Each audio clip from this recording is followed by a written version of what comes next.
धन्यवाद सोनू जी। और आज यहाँ पर हमारे बीच आए हुए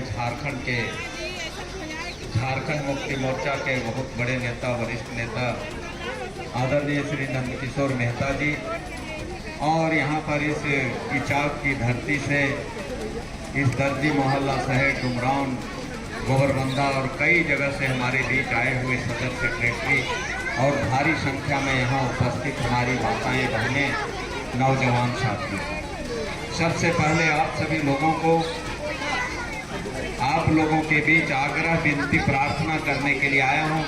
आप लोगों से आशीर्वाद और दुआ मांगने के लिए आया हूँ कि 13 तारीख को इस क्षेत्र में मतदान होना है। आप अपना मत जानकी प्रसाद यादव, जो झारखंड मुक्ति मोर्चा इंडिया गठबंधन का प्रत्याशी है और ईवीएम के दूसरे नंबर पर तीर धनुष छाप है, आप तीर धनुष छाप के सामने बटन दबाकर अपना दुआ दें, अपना आशीर्वाद दें और इस क्षेत्र में सेवा करने का मौका दें और दोबारा हेमंत सोरेन जी को राज्य का मुख्यमंत्री बनावें। यही हम निवेदन, यही विनती, यही प्रार्थना करने के लिए आया हूँ। जिंदाबाद जिंदाबाद जिंदाबाद जिंदाबाद। साथियों, मैं इस क्षेत्र का आप लोगों के दुआ से, सहयोग से, आशीर्वाद से 14 से 19 तक इस क्षेत्र का विधायक बना था। आपके इचाक प्रखंड में ही नहीं, पूरे बरकट्ठा विधानसभा क्षेत्र में जो मैंने 5 वर्षों में काम किया, वो 50 वर्षों में भी इस क्षेत्र में काम नहीं हुआ था।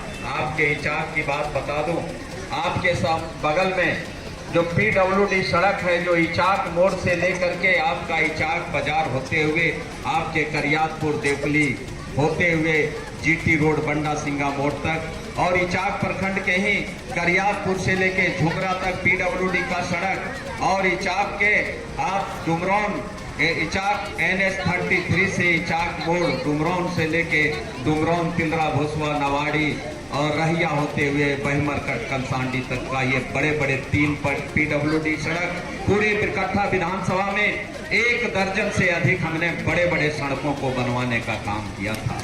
निश्चित तौर पर बरकट्ठा विधानसभा क्षेत्र में जहां हमने तालीम के लिए, शिक्षा के लिए पॉलिटेक्निक इंजीनियरिंग कॉलेज और डिग्री कॉलेज भी बनवाया। निश्चित तौर पर मैं आपके बीच पुनः उम्मीदवार बन के आया हूं और ऐसे पार्टी का उम्मीदवार बन के आया हूं जो झारखंड में आज तक जो नहीं हुआ था, आजादी के बाद जो किसी ने नहीं किया, वो हेमंत सोरेन जी ने किया। इसलिए आपसे निवेदन करने के लिए आया हूं कि हेमंत सोरेन जी को दोबारा इस राज्य का मुख्यमंत्री बनाने का आप मौका दें।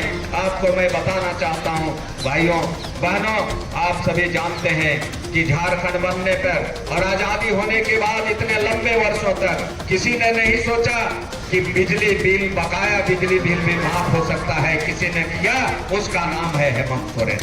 जिसे आज 200 यूनिट बिजली मुफ्त किया, किसने किया? हेमंत सोरेन ने किया। किसानों का 2 लाख रुपया तक का कृषि ऋण माफ किया, किसने किया? हेमंत सोरेन ने किया। झारखंड में एक बहुत बड़ा योजना लाए इन्होंने, वह है मुख्यमंत्री मैया सम्मान योजना। और जब हमारी बहन बेटी माताओं को 18 वर्ष की उम्र से लेकर के और 18 वर्ष की उम्र से लेकर के और 50 वर्ष की उम्र के बीच के हमारी बहन बेटी माताओं को 1000 रुपया प्रति महीना मिलना निश्चित हुआ। और मुख्यमंत्री श्री हेमंत सोरेन जी ने घोषणा किया कि मैं 15 दिनों के अंदर रक्षाबंधन के दिन हम पहला किस्त देंगे, और रक्षाबंधन के दिन उन्होंने 1000 रुपया पहला किस्त देने का काम किया।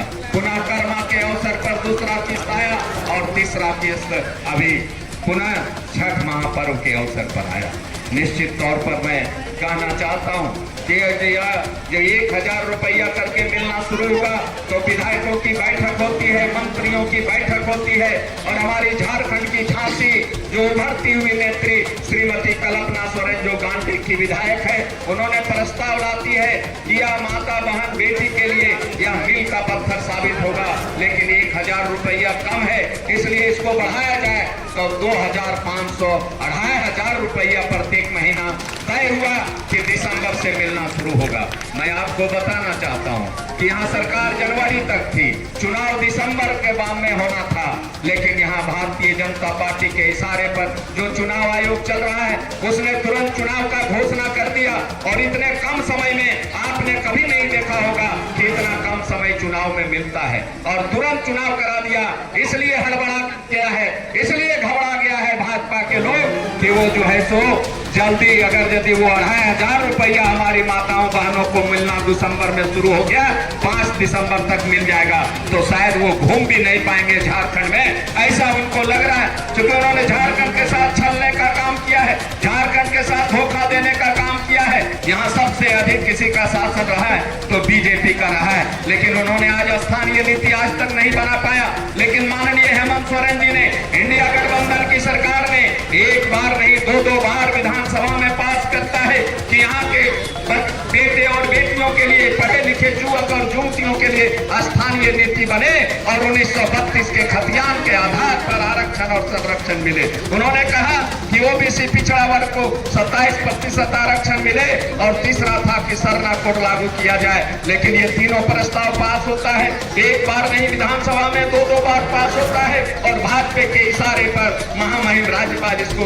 वापस लौटा देते हैं। इसलिए फैसला आपको करना है। जब ये पॉपुलर हो गए हेमंत सोरेन जी, तो उन्होंने भाजपा ने साजिश और षड्यंत्र किया, उनको सरेंडर कराने का प्रयास किया कि भाजपा के साथ मिल जाओ, भाजपा के साथ आ जाओ। लेकिन हेमंत सोरेन ये शिबू सोरेन, विषम शिबू सोरेन का बेटा है, उन्होंने कहा जेल जाना पसंद है लेकिन हमको झुकना पसंद नहीं है, हम बीजेपी से समझौता नहीं कर सकते हैं। निश्चित तौर पर उन्हें जेल में डाला गया, और आप सभी जानते हैं जो उसका जमानत होता है तो जज को लिखना पड़ता है कि इन पर कोई केस ही नहीं बनता था,